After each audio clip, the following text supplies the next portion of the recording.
आज हम करने वाले हैं अपना क्लास 9 गर्ग Manjari NCERT end of chapter exercise का क्वेश्चन नंबर 11 से लेकर क्वेश्चन नंबर 14 तक। चैप्टर हमारा 2 है। चैप्टर का नाम है इंट्रोडक्शन टू लीनियर पॉलिनोमियल्स। बिना किसी तरीके शुरू करते हैं क्वेश्चन नंबर 11। क्वेश्चन नंबर 11 में कह रहा है कि let P function of x equal a x plus b, यानी एक पॉलिनोमियल है पी और किसके बराबर है, P equal a x plus b के इक्वल है। एंड दूसरा पॉलिनोमियल है क्यू ऑफ एक्स, वो किसके इक्वल है, सी एक्स प्लस डी के इक्वल है। ठीक है, दोनों लीनियर पोलिनोमियल हैं जो कि इस प्रकार हैं कि P ऑफ 0 जो है वो 5 के बराबर है, 5 के बराबर है। दूसरा, the polynomial P of x minus Q of x cuts the x axis at 3,0, यानी जब हम इन दोनों पोलिनोमियल को माइनस करते हैं तो इनसे वो लाइन बनती है ग्राफ पर, वो x एक्सिस को 3,0 पे कट करती है। तीसरा हमारा पॉइंट दे रखा है इन्होंने कि जब हम इन दोनों पोलिनोमियल को जमा करते हैं, प्लस करते हैं, तो ये इक्वल होता है 6x प्लस 4 के। अब हमें लास्ट में इसने बोल दिया कि इन पोलिनोमियल को फाइंड करो, हमें इन पोलिनोमियल को फाइंड करना है। पहले यहाँ पर हम क्या करते हैं, दोनों पोलिनोमियल जो है उन्हें लिख लेते हैं। ठीक है, क्वेश्चन को बहुत आराम से करेंगे, बहुत आसान भाषा में करेंगे, बहुत सिंप्लीफाई तरीके से करेंगे। क्वेश्चन बहुत इंपॉर्टेंट है, एग्जाम पॉइंट ऑफ व्यू से मोस्ट इंपॉर्टेंट क्वेश्चन की कैटेगरी में आता है, इसलिए इसको बहुत ध्यान से समझना, बहुत ध्यान से करना। ठीक है, पहले हम क्या करें, पहले पोलिनोमियल लिख लेते हैं। हमारा पहला पोलिनोमियल क्या था, P of x equal a x plus b. ठीक है, इसको हम देते हैं क्वेश्चन नंबर फर्स्ट का नाम। दूसरा पोलिनोमियल हमारा था Q of x equal c x plus d, इसको हम देते हैं सेकेंड इक्वेशन का नाम। ठीक है, यहाँ तो कोई प्रॉब्लम नहीं होनी चाहिए। अब हम क्या करेंगे, इसके बाद हम इसके पहले पॉइंट का यूज करेंगे। पहला पॉइंट क्या था, P ऑफ 0 इक्वल 5, यानी हमें P ऑफ 0 को 5 के इक्वल यानी 5 के इक्वल रखना है। ठीक है, तो पहले पोलिनोमियल में हम क्या करेंगे, पहले पोलिनोमियल में हम P ऑफ 0 की वैल्यू 5 रखेंगे। ठीक है, अब तो इसी का इस्तेमाल करते हैं, P of 0 equal a x plus b. ठीक है, अब यहाँ पर आपको दो क्या करना है, P ऑफ 0 इक्वल ए, अच्छा यहाँ पर x की जगह आपने क्या रखा, 0 रखा, तो यहाँ पे आपको क्या रखना है, x की जगह पर 0 रख देना है, प्लस b। ये पूरा ये फंक्शन था P ऑफ 0, ये किसके इक्वल था, 5 के इक्वल था। क्या हम लिख देंगे 5 इक्वल, इसको हटा के हमने 5 लिख दिया। ए की 0 से मल्टीप्लाई करें 0 बनेगा, 0 लिखने की जरूरत होती नहीं है, तो हम क्या करेंगे, यहाँ पर b लिख देंगे। तो आपकी b की वैल्यू कितनी आ गई, 5 आ गई। समझ में आ गया। देखो, इस क्वेश्चन में एक चीज समझ लो, यहाँ पर आपको a और b की वैल्यू फाइंड करनी है, आपका पोलिनोमियल ऑफ p निकल जाएगा। यहाँ पर आपको c और d की वैल्यू फाइंड करनी है, यहाँ पर आपका पोलिनोमियल ऑफ q निकल जाएगा। ये दो चीज आपको ध्यान रखनी है। ठीक है, यहाँ पर आपको वैल्यू फाइंड करनी है p a और b की, यहाँ पर आपको वैल्यू फाइंड करनी है c और d की। आपका क्वेश्चन बहुत आराम से हो जाएगा। ठीक है, तो हमने पहला पड़ाव पार कर लिया है, b की वैल्यू निकाल ली है। अब हम चलेंगे आगे और देखेंगे हम किसकी वैल्यू और निकाल सकते हैं। ठीक है, इसका हम करेंगे पॉइंट नंबर 2, आगे करेंगे इस क्वेश्चन को और देखते हैं हम और कौन से वेरिएबल की वैल्यू निकाल सकते हैं। फर्स्ट पॉइंट करने के बाद हम करेंगे इसका थर्ड पॉइंट। फिर polynomial of P and polynomial of Q, ये दोनों इक्वल है 6x प्लस 4 के। तो पहले इसको लिख लेते हैं, polynomial of P and polynomial of Q, ये इक्वल होगा आपका 6x प्लस 4 के। ठीक है, क्वेश्चन ये कहना चाह रहा है, हमने b की वैल्यू निकाल ली थी पिछली फर्स्ट पॉइंट में, जिसकी वैल्यू 5 थी, इसको हम यहाँ पर लिख लेते हैं। ठीक है, P x plus Q x equal two 6x plus 4। यहाँ पर एक चीज देखो, पी एक्स किसके बराबर है, ए एक्स प्लस बी के, तो उसको मैं यहाँ पर लिख सकता हूँ a x plus b plus Q x किसके इक्वल है, सी एक्स प्लस डी के इक्वल है, तो यहाँ पर लिखेंगे c x plus d equal 6x plus 4। ठीक है, और यहाँ पर हमें क्या करना है, x वालों को एक साथ ले लेना है, तो x वालों को एक साथ लेंगे, a x plus b x plus, अब यहाँ पर b है तो यहाँ लिखेंगे b प्लस d लिख देंगे इक्वल 6x प्लस 4। अब यहाँ पर आप लिखेंगे ax और bx में x कॉमन आ रहा है, तो x को हम बाहर ले लेंगे, अंदर क्या बचेगा, a प्लस b बचेगा। ठीक है, यहाँ पर c आएगा, सॉरी c आएगा, यहाँ बस ए एक्स प्लस सी एक्स, तो यहाँ पर a प्लस सी बचेगा, a प्लस बी नहीं, a प्लस सी बचेगा। ठीक है, प्लस b की वैल्यू क्या है 5, तो वैल्यू पुट कर देंगे 5 plus d equal 6x plus 4। ठीक है, अब यहाँ पर एक चीज देखेंगे, x के मल्टीपल में a प्लस सी है, यहाँ भी x के मल्टीपल में 6 है, तो हम इन दोनों वैल्यूज को कंपेयर कर सकते हैं क्योंकि दोनों वैल्यूज के बीच में इक्वल का साइन है। यहाँ पर x के मल्टीपल में a प्लस सी, यहाँ पर x के मल्टीपल में 6 है, इसका मतलब a प्लस सी बराबर हो जाएगा 6 के। तो मैं आपको करके दिखा देता हूँ, यहाँ पर हम लिखेंगे ऑन कंपेयरिंग, दोनों वैल्यूज को हम कंपेयर कर सकते हैं। ठीक है, क्यों कर सकते हैं, क्योंकि दोनों के मल्टीपल में x है और इक्वल का साइन है बीच में। तो अगर इनको मल्टीपल, जब हम इन दोनों को कंपेयर करेंगे, यहाँ पर आएगा x bracket a plus c equal 6x। ठीक है, अब जब इक्वल का साइन होता है तो कोई वैल्यू मल्टीप्लाई में होती है तो उसको हम कहाँ लेकर के जाते हैं, डिवाइड में लेकर के जाते हैं। a plus c equal 6x, x multiply में यहाँ पर आकर डिवाइड में हो जाएगा, डिवाइड में हो जाएगा। तो a plus c equal x से x कैंसिल हो जाएगा, यहाँ पर बचेगा आपका 6। तो a प्लस सी की वैल्यू कितनी आ गई, 6 आ गई। ठीक है, अच्छा ये हो गया आपकी इक्वेशन नंबर 4। क्लियर। अब एक चीज और आप यहाँ पर देखेंगे, यहाँ पर जो आपकी वैल्यू, हमने वैल्यू कंपेयर की थी x ब्रैकेट a प्लस सी वाली 6x से, तो ये ब्रैकेट, ये जो वैल्यू है, ये वैल्यू भी इक्वल होगी 4 के। इन्हें तो हम कंपेयर कर सकते हैं, क्यों कर सकते हैं, फॉर एग्जांपल मान लो मैंने लिखा 2 प्लस 4 इक्वल 2 प्लस डैश। ठीक है, ये दो वैल्यू इक्वल है क्योंकि बीच में इक्वल का निशान है, तो यहाँ पे जो वैल्यू आएगी वो भी तो इस वैल्यू के इक्वल होगी ही। समझ में आ गया, कि इक्वल होगी क्योंकि ये वैल्यू फर्स्ट वाली वैल्यू थी वो इक्वल थी, फर्स्ट वाली टर्म इक्वल थी, सेकंड वाली टर्म भी इक्वल होंगी एक दूसरे के। तो हम यहाँ पर लिख सकते हैं, हम इनको भी कंपेयर कर सकते हैं। यहाँ पर लिखेंगे 5 plus d equal 4, d equal 4, 5 plus का इस तरफ जाके माइनस का हो जाएगा, तो d equal plus minus minus, 5 में से 4 जाएंगे 1 बचा, क्योंकि 5 बड़ा है तो माइनस का 1 जो है आपकी d की वैल्यू। ठीक है, d की वैल्यू 5 थी और d की वैल्यू -1 हो गई। ठीक है, हमने दो वैल्यूज निकाली, दो वेरिएबल की हमने वैल्यूज निकाल ली हैं। अब हमें a और b की हमने निकाल लिया, हमें a और c की वैल्यूज निकालनी है। ठीक है, इसलिए हम चलेंगे इसके सेकंड पॉइंट पर। ये हमारा क्वेश्चन नंबर 11 का थर्ड पॉइंट था, हम करेंगे सेकंड पॉइंट। ठीक है, जहां पर हम b और d की वैल्यूज का यूज करेंगे। क्वेश्चन नंबर 11 का सेकंड पॉइंट कह रहा है कि polynomial of p and polynomial of q, इन दोनों का डिफरेंस जो होता है वो x एक्सिस को कट करेगा 3,0 पर। ठीक है, पहले हम यहाँ पर कोऑर्डिनेट लिख लेते हैं। कोऑर्डिनेट क्या है हमारे, 3,0 है, 3,0।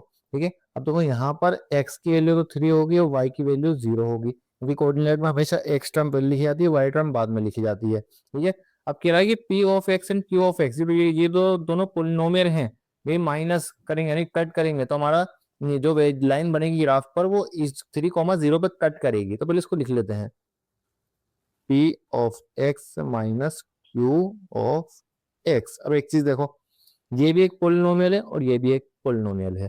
ठीक है, जब हम पोलिनोमियल में पोलिनोमियल जमा करेंगे तो हमारा आंसर भी पोलिनोमियल में आएगा। ठीक है, थर्ड वाले जो पॉइंट है उसमें आप देख सकते हैं। और जब हम पोलिनोमियल में से पोलिनोमियल माइनस करेंगे तो भी हमारा आंसर पोलिनोमियल में ही आएगा।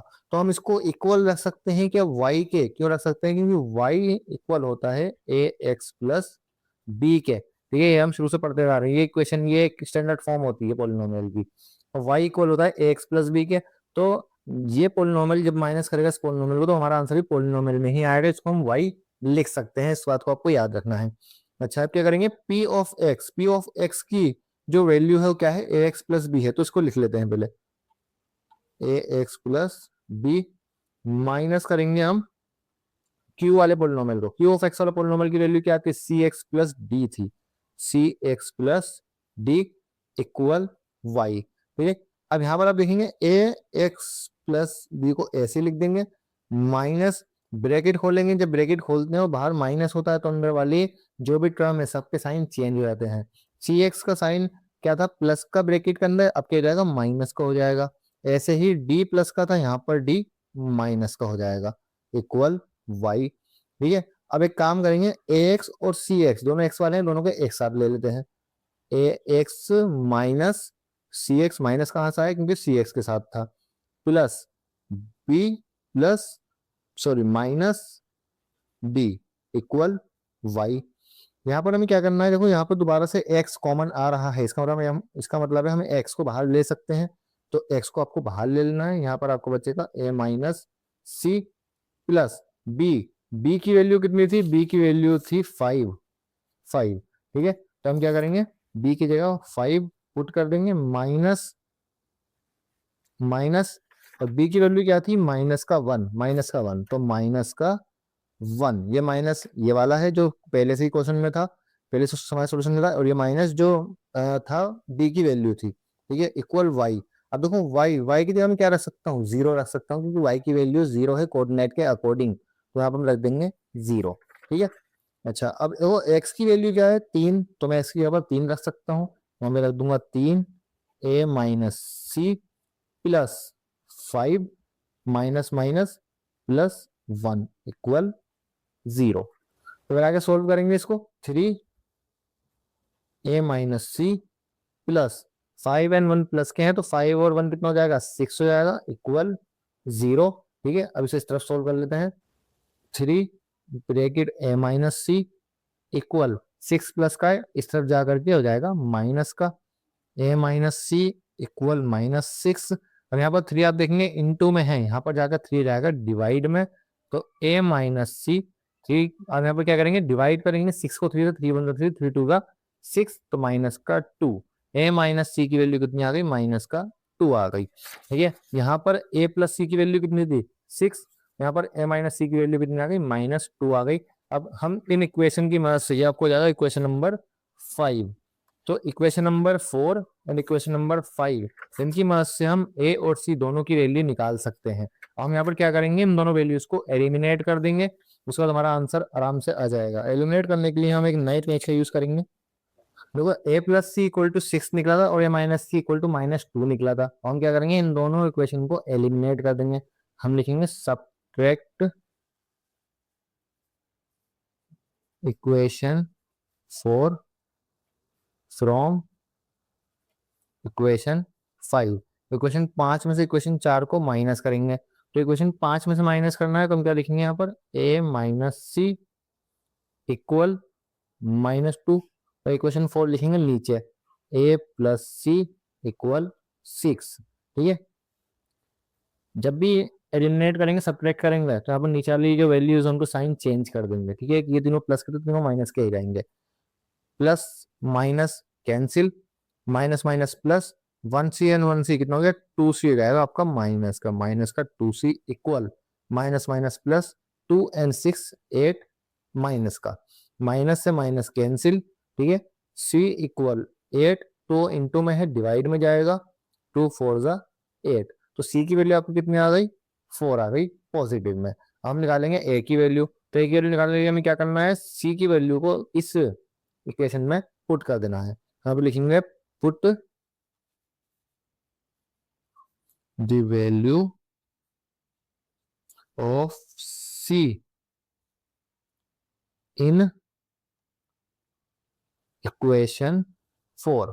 इक्वेशन 4 में सी की वैल्यू को पुट कर देना है, तो हम लिखेंगे पहले equation a plus c equal, a plus c equal किसके, 6 के। ठीक है, ए की वैल्यू हमें नहीं पता, सी की वैल्यू कितनी है, 4 इक्वल 6, ए इक्वल 6, 4 प्लस का इस तरफ जाके माइनस का हो जाएगा, तो ए की वैल्यू कितनी हो जाएगी, 2 आ जाएगी, ए की वैल्यू 2 आ गई।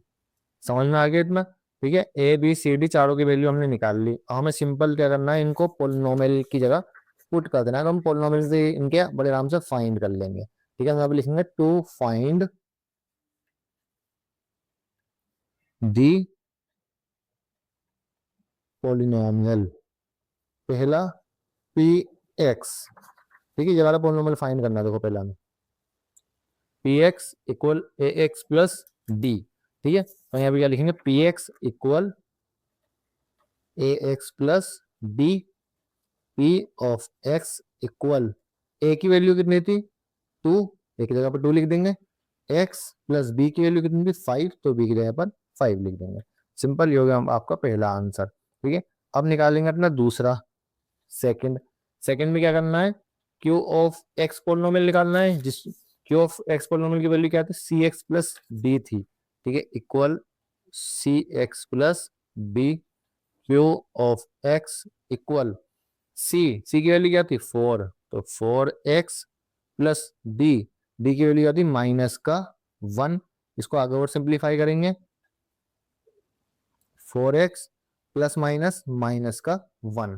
ठीक है, आपका ये क्वेश्चन था सिर्फ हमने px भी निकाल दिया, पोलिनोमियल भी निकाल दिया, यहाँ पर p वाला और q वाला पोलिनोमियल भी निकाल दिया। दोनों पोलिनोमियल हमारे आ चुके हैं। आपका क्वेश्चन हो चुका है कंप्लीट। क्वेश्चन नंबर 11 थोड़ा लेंथी था लेकिन कंप्लीट हो चुका है। इसमें कोई भी डाउट हो पूछ सकते हो, आप कमेंट भी कर सकते हैं किसी भी क्वेश्चन में कोई प्रॉब्लम हो तो। हम करेंगे अगले पेज पर question number 12 start. Question number 12 start करते हैं। कह रहा है look at the first 3 stage of growing pattern of hexagons made using matchsticks. A new hexagon gets added at every stage which share a side with the last hexagon of the previous stage.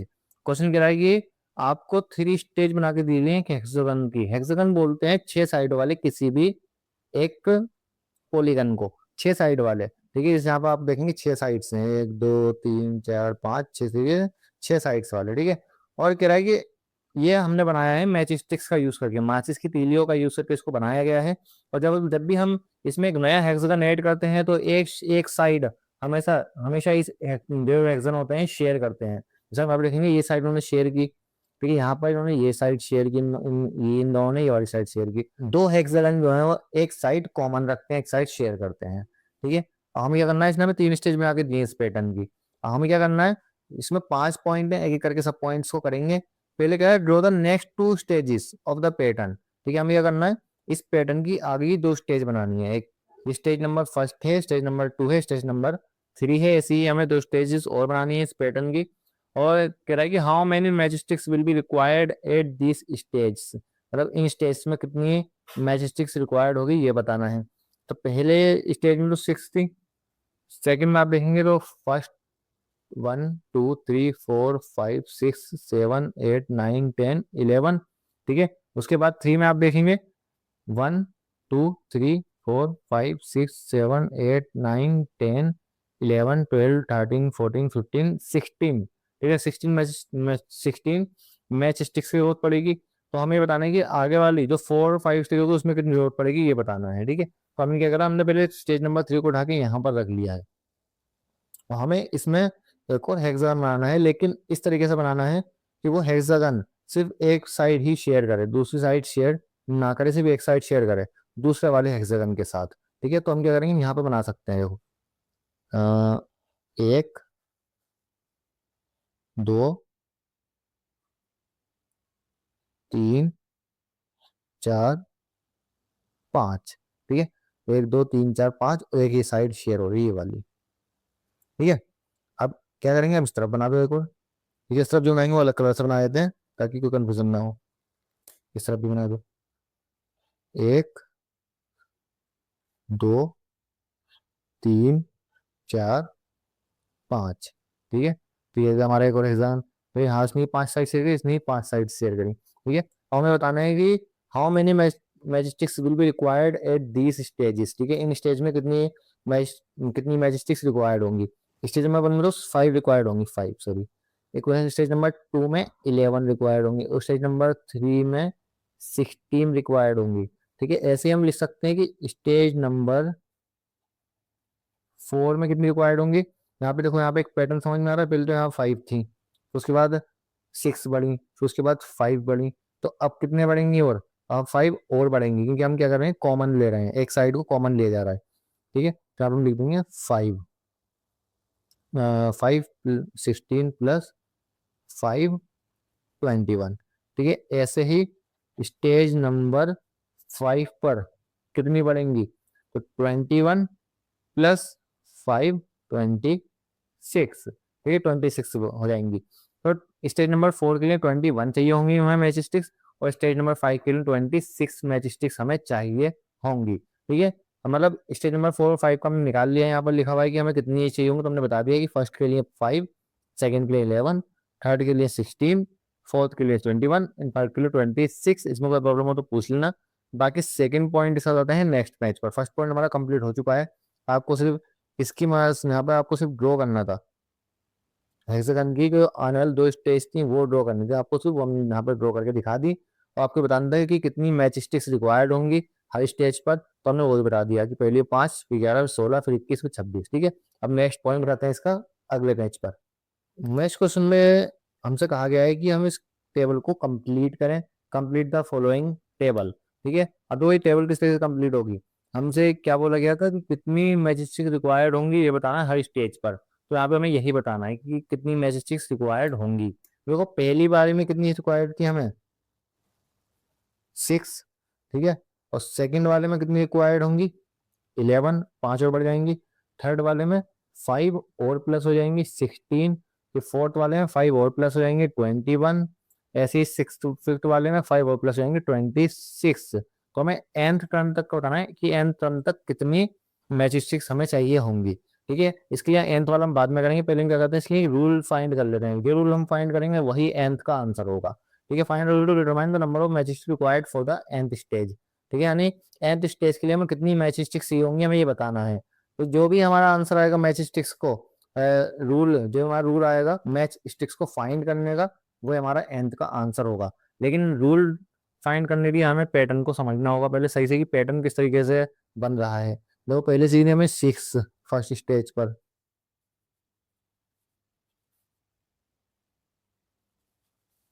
तो उसके बाद 11 stage 2 पर, फिर 16 stage 3 पर, फिर उसके बाद 21 stage 4 पर, फिर उसके बाद 26 स्टेज 5 पर। ठीक है, अब हमें क्या करना है, हमें इसमें पैटर्न को पकड़ना है कि किस तरीके से यहाँ पर पैटर्न काम कर रहा है। तो यहाँ पर क्या हो रहा है, पहले तो 6 थी, 6, उसके बाद क्या हो गई 11 हो गई। ठीक है, उसके बाद 16 हो गई। तो यहाँ पर किस तरीके से पैटर्न काम कर रहा है, यहाँ पर काम कर रहा है पैटर्न 5 × 1 + 1 के साथ। ठीक है, अब तो यहाँ पर स्टेज नंबर 2 है, तो यहाँ पर 2 आ जाएगा 2 के साथ। ठीक है, यहाँ पर किस तरीके से पैटर्न काम कर रहा है, 5 × 1 + 1 कितना हो जाएगा 6। ऐसे ही 5 × 2 + 1 कितना हो जाएगा 11। यहाँ पर क्या होगा 5 × 3 + 1 कितना हो जाएगा 16। यहाँ पर क्या होगा 5 × 4 + 1 कितना हो जाएगा 21। यहाँ पर क्या होगा 5 × 5 + 1 26। ठीक है, ये पैटर्न यहाँ पर बन रहा है, यानी 5 × 2 + 1। अब तो यहाँ पर जो चेंज हो रहा है उसे वेरिएबल मान लेंगे, ये तो हम करते जा रहे हैं शुरू से। 5 जो है वो तो हमारा बेस हो जाएगा, तो हमारा जो रूल बनेगा या हमारा जो पैटर्न बनेगा उस तरीके से बनेगा। जो 5 हो जाएगा हमारा बेस। ठीक है, अब जो चेंज हो रहा है उसे मान लो वेरिएबल, कौन सा वेरिएबल मानेंगे, एन मानेंगे, यहाँ पर एन ही लिखा हुआ है, एन। ठीक है, +1 +1 क्योंकि 1 भी बिल्कुल फिक्स है, 5 भी फिक्स है। चेंज कौन हो रहा है, चेंज हो रहे हैं सिर्फ स्टेजेस चेंज हो रहे हैं। तो जो आपका रूल, आप यहाँ पर कोई सी भी नंबर की स्टेज रख के निकाल सकते हैं कि आपको कितनी मैचस्टिक्स की जरूरत पड़ेगी कितनी भी स्टेज पर ये हेक्सागन बनाने के लिए। ठीक है, तो हमारा क्या हो गया 5n + 1 हो गया, यहाँ पर लिख देंगे 5n + 1, यही रूल हमें फाइंड करना था। ठीक है, ये पैटर्न आपके समझ में आ गया, पैटर्न रूल ध्यान से देखना, 5 × 2 + 1 5 × 3 + 1 इस तरीके से ये पैटर्न काम कर रहा है, मतलब इतनी हमें मैच स्टिक्स की जरूरत पड़ेगी। ठीक है, हेक्सागन बनाने के लिए। तो क्वेश्चन नंबर 12 का फर्स्ट पॉइंट हो गया, सेकंड पॉइंट हो गया, थर्ड पॉइंट भी हो गया। हम करेंगे इसका फोर्थ एंड फिफ्थ पॉइंट अगले पेज पर। पॉइंट नंबर 4 कह रहा है कि how many match sticks will be required for the 15th stage of pattern. मतलब अगर हम इस पैटर्न को 15वीं स्टेज तक लेकर के चले जाएं, जो हमने पैटर्न बनाया था हेक्सागन का, अगर हम इस पैटर्न को 15वीं स्टेज तक अगर लेकर के जाते हैं, 15वीं स्टेज तक लेकर के जाते हैं, तो हमें कितनी मैच स्टिक्स की जरूरत पड़ेगी हमें बताना है। तो हमें यहाँ पर इस तरीके से नंबर 4 नंबर 5 नंबर 6 नंबर 7 करने की जरूरत बिल्कुल नहीं है। हम क्या करेंगे, सिंपल जब हमने अपना फॉर्मूला निकाला था, जब हमने अपना रूल निकाला था 5n + 1 वाला, फिर उसके मदद से हम आराम से इस सवाल को कर देंगे। ठीक है, यहाँ पर हम लिखेंगे how many match sticks will be required for the 15th stage of pattern. ठीक है, तो यहाँ लिखेंगे match sticks required for the 15 stage. आपको पूरा लिखना है एग्जाम में 15 स्टेज ऑफ द पैटर्न। ठीक है, अभी वहां पर जगह कम है तो इसलिए हम यहाँ तक लिख रहे हैं। तो यहाँ पर लिख दो आप अपना फॉर्मूला पर निकाल दो 5n+1, ठीक है, जहां पर n का मतलब है स्टेज, नंबर ऑफ स्टेज, ठीक है, इक्वल 5 इंटू में नंबर ऑफ स्टेज n कितना है 15, 15 यानी 15+1। अब क्या करेंगे, पहले मल्टीप्लाई करेंगे, 15 5 जा 75 प्लस 1 कितना हो गया 76, यानी 76 मैच स्टिक्स की जरूरत पड़ेगी आपको। जब अगर आपको इस पैटर्न को 15 स्टेज तक लेकर के जाना है तो 15 स्टेज पे आपको जरूरत पड़ेगी 76 मैच स्टिक्स की। क्लियर है, हो गया हमारा सोल्यूशन क्वेश्चन नंबर 12 के पॉइंट नंबर 4 का। पॉइंट नंबर 5 करते हैं। कह रहा अगर हमारे पास 200 माचिस की तीलियां हैं, 200 मैच स्टिक्स हैं, तो क्या इन 200 मैच की मदद से कोई पैटर्न बन सकता है? तो ये भी पॉसिबल है, ये तभी पॉसिबल है जब हमारा आंसर ना तो पॉइंट में आए ना फ्रैक्शन में आए, होल नंबर में हमारा आंसर आना चाहिए इसके लिए। ठीक है, हमारे पास 200 तीलियां हैं, 200 तीलियों की मदद से क्या हम हेक्सागोन का जो पैटर्न है क्या हम उसको बना सकते हैं, चाहे वो कोई सी स्टेज का बने, तो हम उसको बना सकते हैं या नहीं बना सकते, तो उसका हमें आंसर निकालना है। तो इसके लिए हम क्या करेंगे, इसके लिए हम लिखेंगे यहाँ पर m इक्वल 5n+1, ठीक है, यहाँ पे m का मतलब है total number of match sticks, ठीक है, तो total number of match sticks कितनी है हमारे पास 200 है, इक्वल 5n+1। अब 200 ये प्लस का 1 जाएगा माइनस का 1 ही आएगा, इक्वल 5n। 200 में से 1 माइनस करेंगे तो 199 आएगा, इक्वल n। 5 इंटू में है डिवाइड में जाएगा यहाँ पर। अब 199 5 से कम्प्लीटली डिविजिबल नहीं होता, क्योंकि कोई भी नंबर जो 5 से डिविजिबल होगा उसके एंड में या तो 0 आएगा या 5 आएगा, ये आपको पता होना चाहिए। तो 199 5 से डिविजिबल नहीं होगा, आंसर जो भी आएगा पॉइंट में आएगा। तो पॉइंट में आंसर आने की वजह से हमने क्या बोला कि हमारा जो नंबर ऑफ मैच स्टिक्स है वो हमेशा होल नंबर होना चाहिए। होल नंबर किसे बोलते हैं, 1 2 3 4 0, ये होते हैं होल नंबर, ये नेचुरल नंबर। ठीक है, नेचुरल नंबर में जीरो नहीं होता, होल नंबर में जीरो को भी हम इंक्लूड कर लेते हैं। तो होल नंबर होना चाहिए, डेसिमल या फ्रैक्शन नहीं होना चाहिए। कि ये जो हमारा नंबर है ये 5 से डिविजिबल नहीं है, इसका मतलब जो n है वो होल नंबर में नहीं है। तो हम यहाँ पर लिख सकते हैं कि number of match sticks is not in whole numbers, so with 200 matchsticks we cannot form any stage of pattern. हम किसी भी स्टेज का पैटर्न इनकी मदद से नहीं बना सकते। ठीक है, सिंपल है, समझ में आ गया। ठीक है, अगर हमारा यहाँ पर 200 होता फिर हम 5 को डिवाइड में लेकर के जाते तो हमारा आंसर आ जाता है, क्योंकि 200 एंड 200 5 से कम्प्लीटली डिविजिबल होता 40 पर। ठीक है, लेकिन यहाँ पर 99 डिविजिबल नहीं है 5 से, हमारा आंसर डेसिमल में आएगा और डेसिमल में आंसर नहीं आना चाहिए। ठीक है, क्वेश्चन नंबर 12 का 5वां पार्ट हो चुका है कंप्लीट। कोई भी डाउट हो कमेंट बॉक्स में पूछ लेना। ठीक है, क्वेश्चन नंबर 12 का 5वां पॉइंट हो चुका है कंप्लीट। क्वेश्चन नंबर 11 12 दोनों हो चुके हैं। अब हम करेंगे नेक्स्ट पेज पर क्वेश्चन नंबर 13 के अंदर गिरा है कि let Q of x ax plus b and Q of x cx plus d be two linear polynomial. ठीक है, दोनों क्या है, लीनियर पोलिनोमियल है। वही क्वेश्चन नंबर 11 वाला कुछ यहाँ पर अलग अलग टॉपिक हमें देखने को मिल रहा है, वही सीक्वेंस हमें देखने को मिल रहा है यहाँ पर। पहला पॉइंट में गिरा है the graph of P x passes through the point 2 3 and 6 11। ठीक है, यानी जो पोलिनोमियल ऑफ एक्स का ग्राफ है वो पास करता है 2 3 से और 6 11 से। The graph of Q x passes through the point 4 minus comma 1। ठीक है, यहाँ पर कह रहा है कि दूसरा जो ग्राफ है, यानी दूसरा जो पोलिनोमियल है क्यू ऑफ एक्स, उसका ग्राफ कहाँ से पास करता है, 4 एंड माइनस कॉमा 1 से ग्राफ पास करता है। तीसरा पॉइंट में कह रहा है कि the graph of Q of x is parallel to the graph of P of x. ठीक है, जो भी ग्राफ क्यू ऑफ एक्स है वो पैरेलल है। ठीक है, पैरेलल है यानी समांतर है graph of P of x के। Find the polynomials p of x and q of x. ठीक है, p of x and q of x के पोलिनोमियल फाइंड करने हैं। वही चीज हमसे पूछी, हमसे क्वेश्चन नंबर 11 में इसने पूछी थी। Find the coordinates of the point where this line meet the x axis. और वो कोऑर्डिनेट बनाने यहाँ पर ये लाइंस, दोनों लाइंस एक्स एक्सिस को मीट करें। तो पहला हमारा मोटिव वही होगा जो हमने पहले करा था, हमें यहाँ फाइंड करना होगा ए बी सी डी को। पहला हमारा मोटिव वही रहेगा, ए बी सी डी को फाइंड करना है सबसे पहले। ठीक है, ABCD को फाइंड कर लेंगे, हमारा आंसर आराम से आ जाएगा। ठीक है, तो पहले हम क्या करेंगे, पहले हम लिखेंगे यहाँ पर P ऑफ एक्स पॉलिनोमियल, ठीक है, इक्वल AX प्लस बी। ठीक है, अब देखो यहाँ पर पहले पॉइंट में आप देखेंगे तो आपको दो कोऑर्डिनेट दिए हुए हैं, दो जगह कोऑर्डिनेट दिए हुए हैं, 2,3 एंड 6,11। तो हम क्या करेंगे, हम इनको ना बांट देंगे, first case and second case में बांट देंगे, इससे हमारी A प्लस बी की वैल्यू आराम से निकल जाएगी। तो यहाँ पे लिखेंगे in case first.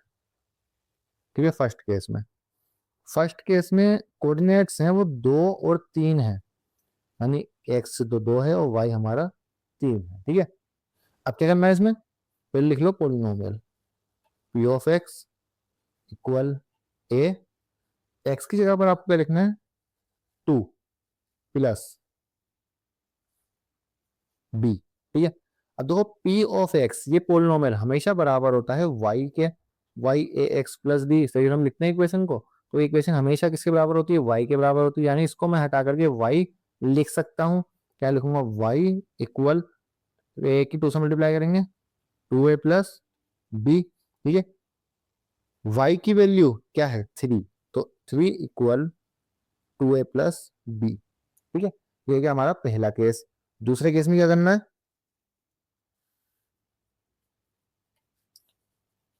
In case second case में क्या करना है, पहले आप लिखेंगे polynomial P x equal a x plus B, और यहाँ पर आप लिखेंगे coordinates.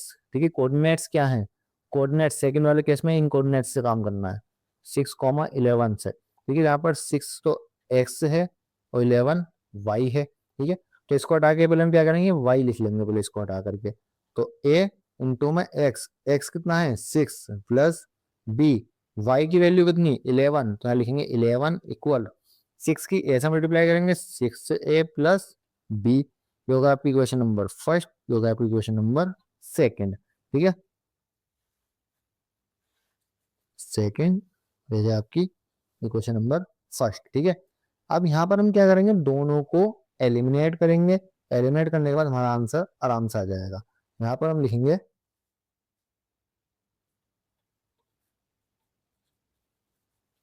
Subtract equation first from equation second. ठीक है, इक्वेशन फर्स्ट को इक्वेशन सेकंड से हम सब्ट्रैक्ट कर देंगे, यानी माइनस कर देंगे। इक्वेशन नंबर फर्स्ट को माइनस करना है सेकंड से, तो सेकंड को हम ऊपर लिखेंगे 11 इक्वल 6a प्लस बी, और फर्स्ट को हम लिखेंगे नीचे 3 इक्वल 2a प्लस बी। जब भी आप एलिमिनेट करेंगे किसी वैल्यू को, तो आपको एक बात ध्यान रखनी है, नीचे वाली जो इक्वेशन उसके साइन आपको चेंज करने हैं, तीनों प्लस का तीनों माइनस के कर देंगे। तो अब यहाँ पे 11 प्लस का 3 माइनस का है, 11 में से 3 माइनस करेंगे 8 बचेगा 11 का, 6 में से 2 माइनस करेंगे, यहाँ पे माइनस है तो 4 बचेगा, 4a plus minus cancel, 8 equal a, 4 into में है, 4 इंटू में यहाँ पर डिवाइड में चले जाएगा, 4 टू जा 8, तो a की वैल्यू कितनी आ रही, 2 आ गई। ठीक है, a की वैल्यू 2 आ गई। अब a की वैल्यू 2 आ गई तो हम क्या करेंगे, यहाँ पर b की वैल्यू भी भले आराम से निकाल देंगे। हम क्या करेंगे, put the value of a in equation second में रख देंगे इसको, a की वैल्यू को। सेकंड इक्वेशन क्या है, 11 6a plus b, 11 equal 6a की वैल्यू क्या थी 2, a की वैल्यू क्या थी 2 थी, तो हम क्या कर देंगे a की जगह पर 2 लिख देंगे, 2 प्लस b, 11 इक्वल 6 टू जा 12 प्लस b, 11 12 प्लस का जाएगा माइनस का हो जाएगा, इक्वल b, 11 में 12 माइनस करेंगे तो माइनस का 1 बचेगा, यानी b की वैल्यू कितनी है माइनस का 1 है। कब, जब a की वैल्यू 2 है, तो a की वैल्यू 2 हो गई, b की वैल्यू माइनस का 1 हो गई। एक b की वैल्यू निकाल ली है, चेक इन करेंगे इसका नेक्स्ट पेज पर, जहां पर हम निकालेंगे c और d की वैल्यू। ठीक है, तो हमारा क्वेश्चन नंबर 13 का पॉइंट 1 हो चुका है, सेकंड पॉइंट करेंगे अगले पेज पर। क्वेश्चन नंबर 13 का सेकंड पार्ट क्या है, the graph of Q x, यानी क्यू एक्स वाला जो पोलिनोमियल उसका ग्राफ है, वो ग्राफ कट करता है 4, -1 पर। ठीक है, पहले इसको लिख लेते हैं क्यू ऑफ एक्स इक्वल किसके इक्वल है, सी एक्स प्लस डी के इक्वल है, ठीक है। वैसे कोऑर्डिनेट क्या है 4 माइनस 1, यानी x की वैल्यू 4 एंड y की वैल्यू माइनस का 1, ठीक है। अब हम क्या करेंगे, पहले इसको हटा के लिख लो पहले तो y, क्योंकि पोलिनोमियल इसके इक्वल होता है, इक्वल इक्वल सी। अब तो यहाँ पे आपको एक चीज बहुत ध्यान से देखनी है, यहाँ पर अब एक पॉइंट पढ़ना है, आप लिखा था graph of Q x is parallel to the graph of P x, ठीक है। जब कभी भी ग्राफ पैरेलल होंगे तो वहां पर आपने पीसीएम में क्वेश्चन के उसमें आपने पढ़ा होगा कि हमेशा जब भी ग्राफ पैरेलल होंगे तो उनका स्लोप बराबर होगा, तो यानी पैरेलल ग्राफ जो होते हैं उनके स्लोप्स क्या होते हैं, इक्वल होते हैं, और स्लोप्स को किससे डिनोट करते हैं, ए से डिनोट किया जाता है, मतलब ए जो है वो स्लोप्स ही होता है, बी जो होता है वो वाई इंटरसेप्ट होता है। अब देखो graph of Q x parallel graph of P x के, तो ग्राफ ऑफ पी एक्स अगर मैं यहाँ पर देखूं तो ये मेरा पोलिनोमियल पी था, पोलिनोमियल पी में मेरी ए की वैल्यू क्या निकली थी, ए की वैल्यू निकली थी मेरी 2, समझ में आ रहा है 2, ठीक है। ए की वैल्यू कितनी निकली थी मेरी 2 निकली थी, इसका मतलब यहाँ पर मैं सी की जगह पे क्या 2 लिख सकता हूँ, मतलब ए बराबर सी होगा, बिल्कुल होगा, क्यों, क्योंकि दोनों आपस में पैरेलल हैं, और पैरेलल होने के साथ ये क्या है, दोनों के स्लोप बराबर हैं, पैरेलल लाइंस का हमेशा स्लोप बराबर होते हैं, तो मैं ए की जगह सी का यूज कर सकता हूँ, सी की जगह ए का यूज कर सकता हूँ। ऐसे ही ए की मेरी वैल्यू इतनी निकली थी 2 निकली थी, तो सी की वैल्यू कितनी हो जाएगी 2 हो जाएगी, 2x, समझ में आई बात, प्लस डी, वाई की जगह हम क्या लिखेंगे, वाई की वैल्यू जो कि -1 है, -1 इक्वल 2, एक्स की जगह क्या लिखेंगे, एक्स की वैल्यू जो कि 4 है, 4 प्लस डी -1, 2 4 जा 8 प्लस बी -1, ये प्लस का 8 है, इस तरफ जाके माइनस का 8 हो जाएगा, equal D minus minus plus 8 and 1 9, तो डी की वैल्यू कितनी निकल गई 9 निकल गई, समझ में आ गया। सी की वैल्यू भी आ गई हमारे पास, बी की वैल्यू भी आ गई, ए की वैल्यू भी आ गई, बी की वैल्यू भी आ गई। अब हम क्या करेंगे, पोलिनोमियल को फाइंड करेंगे, ठीक है। वहां पे लिखेंगे टू फाइंड दी पोलिनोमियल, पहले कौन सा पोलिनोमियल फाइंड करेंगे, पी पोलिनोमियल फाइंड करेंगे, जो कि था ए एक्स प्लस बी के इक्वल, तो P of x equal a की वैल्यू कितनी है 2, 2x प्लस बी की वैल्यू कितनी है -1, तो -1, P of x equal 2x plus -1 हो गया आपका पहला पोलिनोमियल, पहला पी ऑफ एक्स, पहला पोलिनोमियल आपका ये निकल गया। दूसरा पोलिनोमियल कैसे निकालेंगे, Q of x equal c x plus b के इक्वल था, Q of x equal c किसके बराबर था, ए के बराबर, और ए की वैल्यू क्या है 2 है, तो सी की वैल्यू भी 2 हो जाएगी, एक्स प्लस डी की वैल्यू में निकालिए भी -9, तो Q of x equal 2x plus -9, वो होगा आपका पोलिनोमियल ऑफ क्यू, ठीक है। ये आपका सेकंड पोलिनोमियल निकल जाएगा, आपका फर्स्ट पोलिनोमियल निकल जाएगा। बस आपको इस तरीके से चीजों को समझना है, इस तरीके से आपको चीजों को करना है। लास्ट पॉइंट बचा है हमारा, find the coordinates of the point where these lines meet the x axis, यानी वो पॉइंट बताना जहाँ पे ये लाइन एक्स एक्सिस को मीट करें, समझ में आ गया। ये हम करेंगे, हम फाइंड करेंगे कोऑर्डिनेट जहां पर ये पॉइंट एक्स एक्सिस पर मीट करते हैं, एक्स लाइन पर मीट करते हैं। अब देखो जब कोई भी पॉइंट एक्स एक्सिस पर मीट करेगा, मैं आपको बना के दिखा रहा हूँ, यहाँ पर हमारा ग्राफ होता है जहाँ पे वाई एक्सिस और ये एक्स एक्सिस होता है। मान लो कोई भी जब लाइन एक्स एक्सिस को इस तरीके से कट करती है, इस्तेमाल इस तरीके से कट किया, तो ये जो पॉइंट होगा यहाँ पे वाई हमेशा 0 रहेगा, ये आपको ध्यान रखना, मतलब इस पॉइंट की हाइट कुछ होगी ही नहीं, वाई हमेशा 0 रहेगा। अब दूसरा पॉइंट ले लीजिए, यहाँ पर ये पॉइंट ले लीजिए, यहाँ मीट करेगा, तो यहाँ पर वाई की वैल्यू कुछ भी होगी ही नहीं, समझ में आ गया। मतलब हमेशा एक्स की वैल्यू कुछ ना कुछ होगी, लेकिन वाई की वैल्यू यहाँ पर हमेशा 0 रहेगी, 0 रहेगी, तो आपको ध्यान रखना है वाई की वैल्यू हमेशा क्या रहेगी 0 रहेगी, आपको ध्यान रखना है, ठीक है। अच्छा अब दोनों ही पोलिनोमियल हमें बताना है कि ये लाइन एक्स एक्सिस को यहाँ पर मीट करेंगी, तो उसके लिए हम क्या लिखेंगे, पहले लिखेंगे यहाँ पर पोलिनोमियल ऑफ एक्स, हमारा पोलिनोमियल ऑफ एक्स क्या निकला था देख लेते हैं एक बार। पोलिनोमियल ऑफ एक्स निकला 2x - 1, 2x - 1, तो आप लिख लेते हैं इक्वल 2x माइनस 1। और मैंने क्या बताया आपको, जब कोई भी ग्राफ पर कोई भी लाइन एक्स एक्सिस को कट करेगी तो कट करने वाले पॉइंट पर जहाँ वो मीट करेगी उस पॉइंट पर y हमेशा 0 रहेगा। तो हम पहले तो मैं बताता हूँ p ऑफ x को हम y लिख सकते हैं इक्वल 2x माइनस 1। y क्या रहेगा, 0 रहेगा, इक्वल 2x माइनस 1 0। अब दो माइनस का मैंने जाएगा प्लस का 1 इक्वल 2x 1 2 इंटू में है डिवाइड में जाएगा 1/2 इक्वल x। तो यानी वो कोऑर्डिनेट जहां पे लाइन एक्स एक्स को मीट रही है वो कोऑर्डिनेट क्या होंगे, वो कोऑर्डिनेट होंगे आपका 1/2 कॉमा 0, क्योंकि y को 0 रहेगा और x 1/2 हो जाएगा। समझ में आ गया। चलो दूसरा कोऑर्डिनेट देखते हैं कहाँ मिलेगा। दूसरा कोऑर्डिनेट की वैल्यू आपकी 2x माइनस 1 आई थी, तो यहाँ पे लिखेंगे q of x equal 2x minus 9। ठीक है, यहाँ पर हम y लिख सकते हैं इस कोऑर्डिनेट को भी, 2x माइनस 9, y क्या हो जाएगा, 0 हो जाएगा, 2x माइनस 9 इस तरफ आके प्लस का 9 आएगा। ठीक है, 2 इक्वल 2x 9 2 इंटू में है डिवाइड में हो जाएगा इक्वल x। ये हुआ आपकी x की वैल्यू कब, कोऑर्डिनेट पोलिनोमियल q के अंदर। यानी यहाँ को जो आपका पोलिनोमियल q ऑफ x है, यहाँ पर कहाँ पर मीट करेगी लाइन 9/2 कॉमा 0 पर मीट करेगी x एक्सिस को, ये आपको बताना था।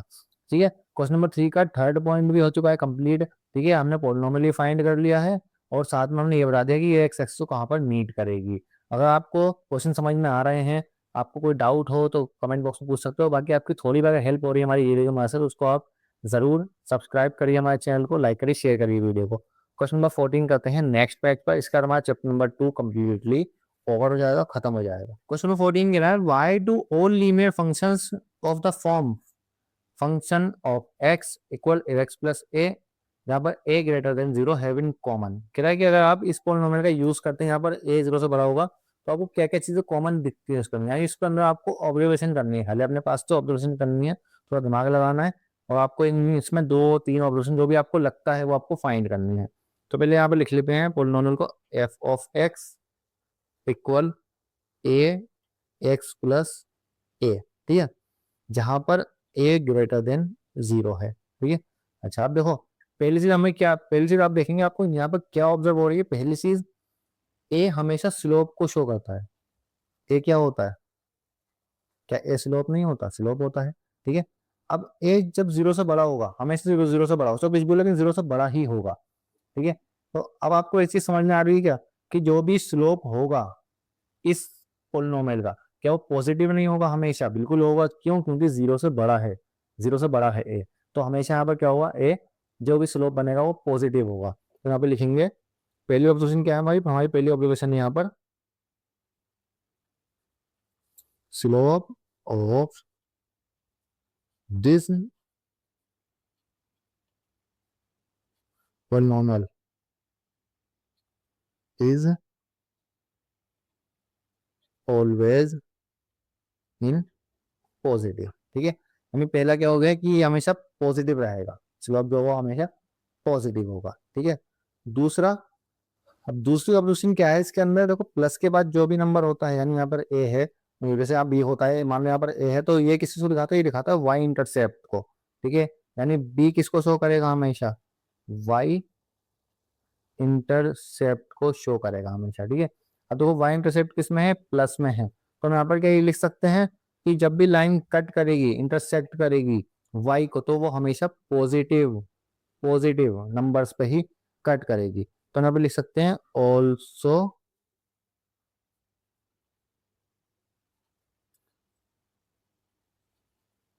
They will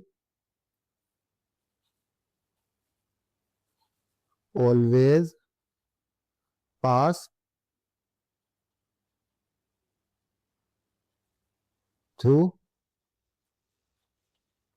the positive side of y axis. ठीक है, ये दो ऑब्जर्वेशन इसके अंदर है, आप और भी ढूंढ सकते हैं, इतना इंपॉर्टेंट क्वेश्चन है नहीं, ज्यादा टेंशन लेने की जरूरत नहीं है इसके अंदर।